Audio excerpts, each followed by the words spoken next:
Tornato da Bruxelles, dove ha potuto con gli altri intervenuti parlare del flagello granchio blu durante l'incontro organizzato dalle parlamentari Conte e Ghidoni, il presidente del Consorzio Pescatori del Polesine, Luigino Marchesin, fa il punto sulla situazione.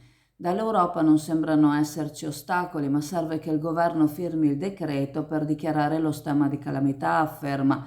È in gioco il futuro di 1500 famiglie, ma anche la biodiversità di un intero territorio, un intero ecosistema, ha affermato Marchesini, ricordando che saranno importanti sia il piano di cattura che si deciderà di mettere in pratica che l'intervento per la vivificazione delle lagune per favorire il ricircolo d'acqua. Il presidente del consorzio, sotto il quale si riuniscono tutte le cooperative, ha voluto precisare che il Consorzio si impegna ad adottare criteri operativi interni tale da attribuire la necessaria autonomia in capo alle singole cooperative, fermo restando l'obbligo di conferimento del prodotto e della commercializzazione.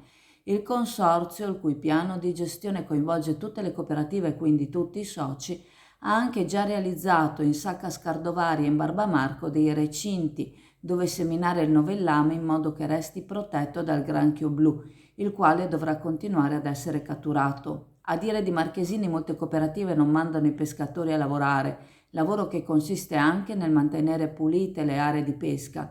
Il consorzio non potrà garantire la semina in tutte le lagune, ma le cooperative vanno responsabilizzate, afferma il presidente. E continua. Con l'affidamento di porzioni di lagune alle Coop si dà la possibilità al comparto di poter aumentare la produttività e quindi la redditività dei pescatori. Il Consorzio in questo momento è in contatto con la Regione per lo studio del piano di contenimento e con la Provincia per salvaguardare i permessi di pesca. Alla pasticceria Serenissima a Borgo San Giovanni si stanno sfornando le fragranti colombe pasquali, gusto classico e al cioccolato. Oltre alle golose paste, alle gustose torte e ai ricchi cornetti, le colombe di Sandro ti faranno gustare il meglio della pasticceria artigianale. Pasticceria Serenissima a Borgo San Giovanni, Chioggia.